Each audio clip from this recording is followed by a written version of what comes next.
Orang tua korban bully terima damai dengan pihak sekolah. Orang tua korban bullying di sekolah sudah menerima permohonan maaf dari pihak SDTMI dalam pertemuan pihak terkait. Namun, pengamat pendidikan menilai Dinas Pendidikan Kota Bandar Lampung dinilai lemah dan tidak tegas. Pasalnya, meskipun orang tua IG korban perundungan di SDTMI sudah berdamai dengan pihak sekolah, namun Dinas Pendidikan tidak memberikan sanksi apapun terhadap TMI. Saat usai pertemuan antara pihak dinas, PPPA, pihak TMI dan orang tua IG, perwakilan Dinas Pendidikan justru kabur melalui pintu belakang, dan tidak ikut dalam konferensi pers, padahal seharusnya Dinas Pendidikan dapat memberikan penjelasan terkait sanksi apa yang diberikan kepada TMI, agar menjadi pelajaran dan contoh untuk sekolah lainnya. Mestinya ada sanksi yang diberikan oleh dinas kepada TMI, agar masyarakat tidak menilai, cuma begitu aja, kata seorang pengamat, Kamis lalu. Dirinya pun mempertanyakan sertifikat yang baru-baru ini diterima oleh TMI, sebagai sekolah ramah anak. Harus dipertanyakan kepada yang memberikan penilaian, dan memberikan penghargaan, apa indikatornya sehingga TMI bisa mendapatkan penghargaan tersebut. Apakah dengan adanya masalah ini penghargaan tersebut akan dicabut? Saya rasa itu harus ditelusuri, tambahnya. Sementara saat dikonfirmasi, Megapuri Kabid Pendidikan Dasar pada Satuan Kerja Dinas Pendidikan Kota Bandar Lampung, tidak juga merespon meskipun pesan WhatsApp yang dikirimkan terkirim berkali-kali, dan dalam keadaan online. Diberitakan sebelumnya, orang tua murid Sekolah Dasar Tunas Mekar Indonesia SDTMI, Bandar Lampung, merasa kecewa dengan pihak yayasan serta penanggung jawab di sekolah internasional tersebut. Pasalnya, anaknya IG, 9 tahun, yang duduk di kelas 4 SD, harus dipindahkan karena menjadi korban kekerasan oleh rekan satu kelasnya, dan berulang sebanyak 4 kali. Edi Firdiansyah, ayah korban, merasa kesal karena kurang sigap dan kurang tegasnya pihak sekolah menyikapi hal buruk yang menimpa anak tunggalnya tersebut. Menurut Edi, dirinya dan istri tidak pernah diberitahu oleh pihak sekolah ihwal kekerasan yang berulang pada anaknya. Guru kelas dan kepala sekolah justru merahasiakan hal tersebut, hingga pada akhirnya dirinya mengetahui setelah ada pengakuan dari anaknya. Kami curiga kenapa anak ini setiap pulang sekolah kok murung. Setelah kami paksa akhirnya dia mengakui apa yang dia alami, lalu kami laporkan ke pihak sekolah. Wali kelas dan kepala sekolah sudah mengakui adanya kekerasan yang dilakukan oleh BM teman IG saat sedang dalam lingkungan sekolah. Lalu saya meminta agar pihak sekolah dapat memberikan sanksi kepada BM, agar tidak mengulangi kejadian tersebut, akan tetapi pihak sekolah tidak dapat mengabulkan permohonan saya, katanya, Senin tanggal 1 Agustus lalu. Atas dasar sikap pihak sekolah yang terkesan melakukan pembiaran dan memihak pelaku, Edi memutuskan untuk melaporkan kejadian ini pada Dinas Pendidikan Kota Bandar Lampung, agar dapat memberikan tindakan atau sanksi kepada pihak sekolah. Karena tidak ada respon dari pihak sekolah, saya sudah laporkan kejadian ini kepada Dinas Pendidikan supaya kami mendapatkan keadilan, tambahnya. Sementara itu, pihak sekolah SDTMI Ketua Yayasan Heni Zalras PD, dan Kepala Sekolah Sumami PD, serta Wali Kelas Prapti Winarsis PD menerangkan bahwa kejadian tersebut memang benar dilakukan oleh muridnya, akan tetapi dirinya membantah jika pihak sekolah melakukan pembiaran. Saya sebagai wali kelas mengetahui hal tersebut, dan sudah saya selesaikan antara keduanya. Kenapa tidak langsung saya laporkan ke orang tuanya? Karena saya masih mengamati, dan saya berpikir ini biasa terjadi pada anak-anak, terang wali kelas. Sementara kepala sekolah mengatakan, bahwa tidak tercapainya kesepakatan antara orang tua IG dan sekolah terkait sanksi yang harus diberikan kepada pelaku, sudah merujuk dan sesuai aturan yang ada di sekolah elit ini.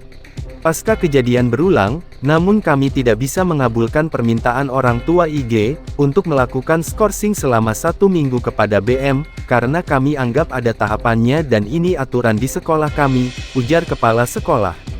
Sementara ketua yayasan membantah bahwa dirinya telah mengistimewakan BM karena ibunya merupakan ketua komite sekolah. Saat itu saya salah menyebut nama, saya memohon maaf. Jadi tidak benar jika kami melakukan hal tersebut, tandasnya.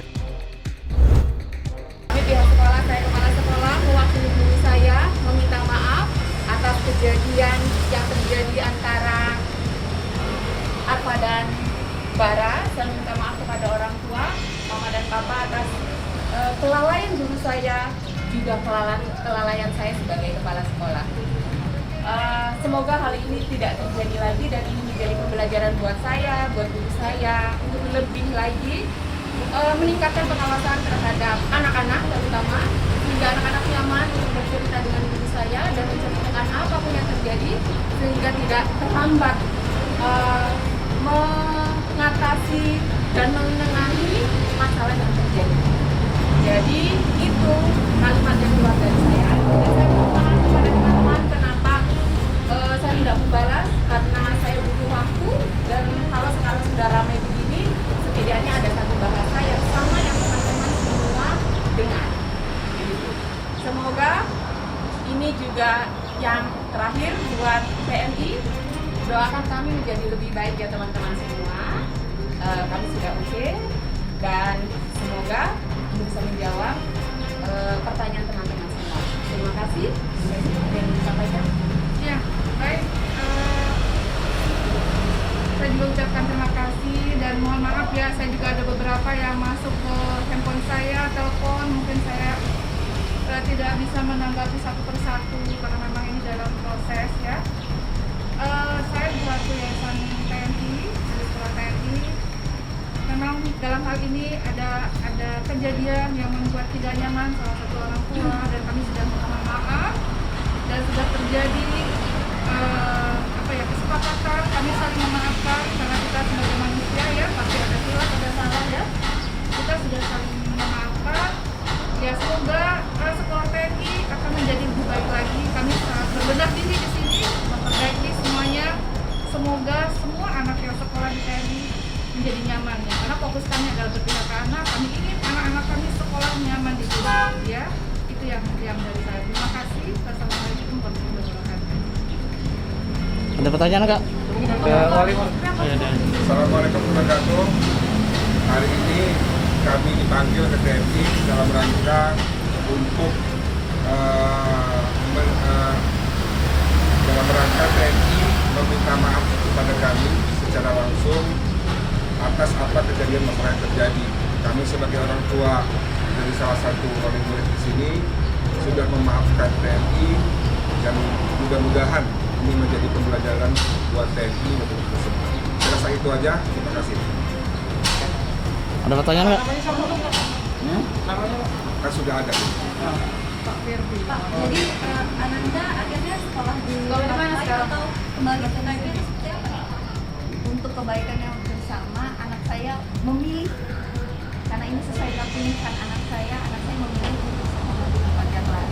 Walaupun bagaimanapun juga, saya tambahan, kita tetap cinta. Cinta dengan TNI. Anak Saya saya rasa tetap itu aja. sayang dengan TNI. Terima kasih ya kawan-kawan ya. Terima kasih Ibu, terima kasih kepala sekolah. Terima kasih. Terima kasih.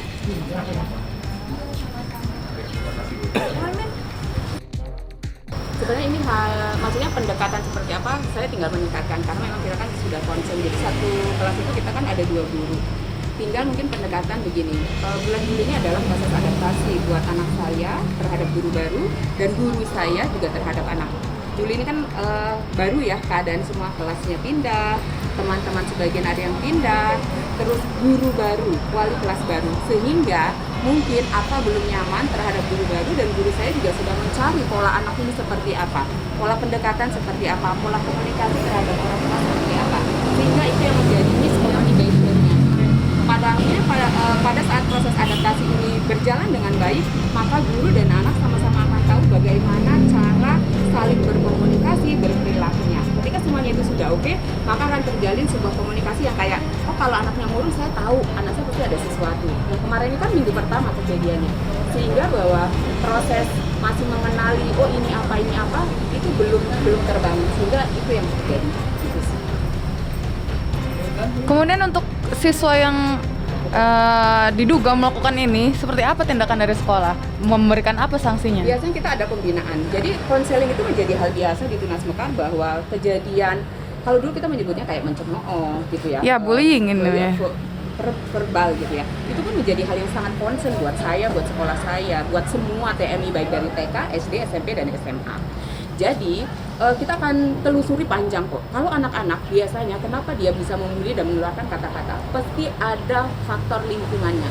Apakah dari lingkungannya, orang tua, lingkungan dia dititipkan, atau dari mana? Sehingga terkadang guru akan mendekatinya personal secara cara anak. Kamu mendengar kalimat itu dari mana?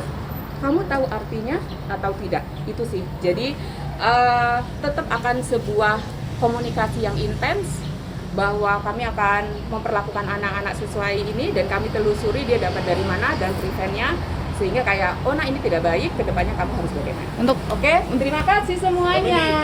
PPA. Terima kasih. Sudah cukup. Semoga tidak ada lagi yang meneror saya sampai 23 dan 19 sampai malam. Menurut saya juga itu. Ayo siapa ngaku? Ini ya. Oke.